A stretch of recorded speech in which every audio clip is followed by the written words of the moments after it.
West Orange, New Jersey, in the Wilshire Grand Hotel, with curiosity burgeoning forth in my mind, to talk to a man who's the manager of this hotel and has been for a good number of years. How many years? It'll actually be 10 years this August. Yeah. This man's name is Ed Reagoso. He's smiling. He's a happy guy. He loves his work and is really a genius at it. And he puts heart and soul into it. But, and here's the but, most people think of a hotel manager as like an administrator, a guy that sits with the accountant and worries about costs and money, antiseptic, things like that. So my curiosity extended into more emotional impact in the daily life of a hotel manager. In a laid-back, wonderful community, what happens inside a hotel where thousands of people come through every day and every week. So, Ed, let's start with the worst scenario. Did you ever find a dead guy in a hotel room? I haven't. I have had people that work for me that have. Well, that hasn't happened here. I've been in this industry way too long, so I'm a bit cynical. I've managed for almost 25 years at this point, and in my experience, we've come across that 3 times. Not here, thank goodness. Yeah. I would. Not, I mean, that's part of life. Yeah, it's part of life. But by the way, just if I can just interject, yes. You're much too kind. You said an awful lot of nice things, and I didn't get a chance to interject. Okay, but let's get, we're running up and down the 10 Commandments here. How about stealing? Interesting, and I guess I'm going to be very honest. Yeah. I have probably, while we're talking about stealing, you're going to be very yeah, honest. absolutely. I have probably the most honest, respectable staff that I've ever worked with. Honestly, I have had wallets loaded with cash turned in. I have had jewelry turned in. I've had a Rolex watch turned in. Amazing staff. How about the clients themselves? Do they steal from the... You know what? You have the perpetual towel syndrome. You have now and then if somebody really likes a lamp or a piece of furniture, that could happen about every 2 or 3 years, but probably the thing that gets hit the hardest is the towels, of course. Yeah, yeah. And now and then a clock radio. We try to keep those. Yeah. And you inventory them as best you can. But yeah. You know what? It's part of our business. Now, what about sickness? Yeah. We take precautions. You know what? We all do. And I think that it's not... Let's put drunkenness in that category. Oh, let's not. There's a lot of that, right?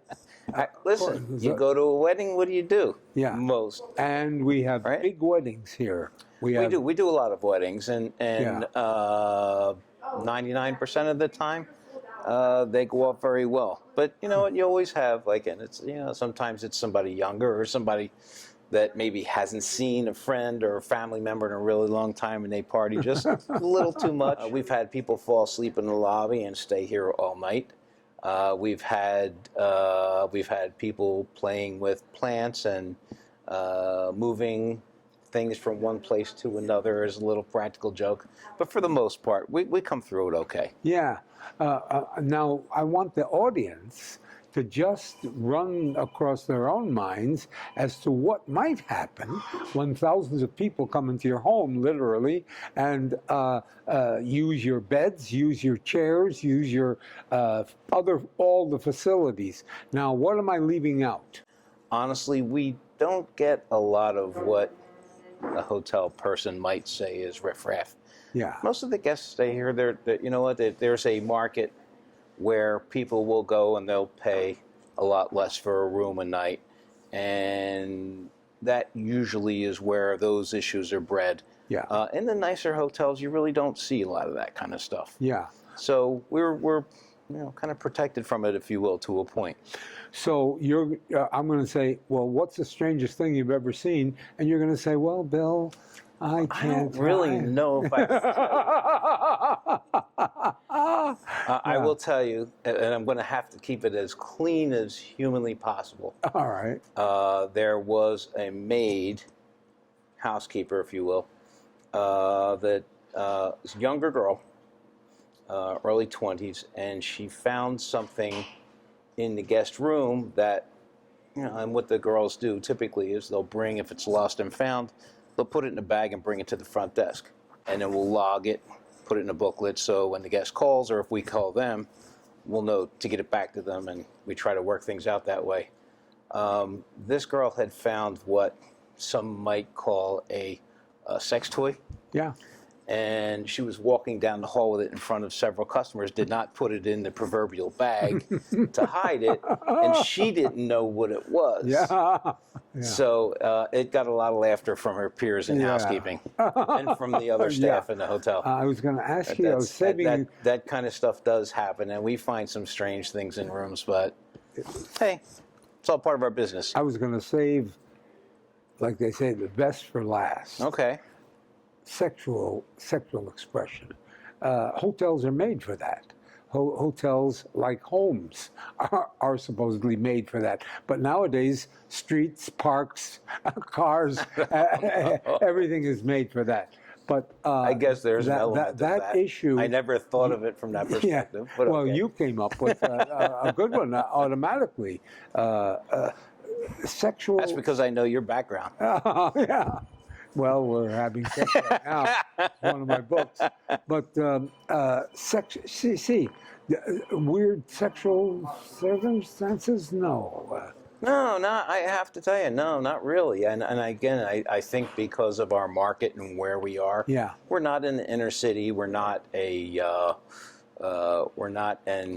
inexpensive motel that might attract that certain kind of element.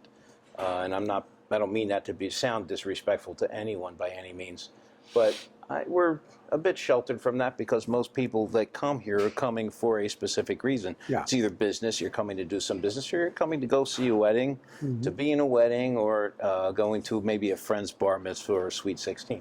Yeah. And frankly, these people are in for 2 or 3 days. They're in, they're out, and there's not much playtime in between. I would imagine that my personal influence in this hotel is that the last time I saw Ed, he didn't have a beard.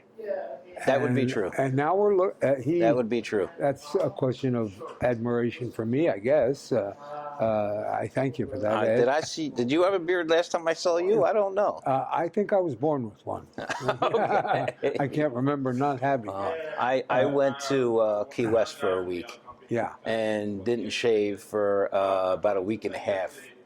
And came back, and this is my only remnants left of my vacation. Yeah. And I just, for some reason, can't seem to part with it right now. It makes me feel just a smidgen closer to you. It's a brethren kind of a thing. Ed Reagoso That's right. is the manager of this hotel. And when you come here, the man is a host. The guy's very likable. You'll ascertain by virtue of this little interview. And fun. Well, thank interviewing you. I think myself, along with my team, I think all of us really try to be a friend and family to all of our guests. And that's clear. If we don't feel like we've achieved that, then we're all missing the mark. That's what we have to do. Thank you.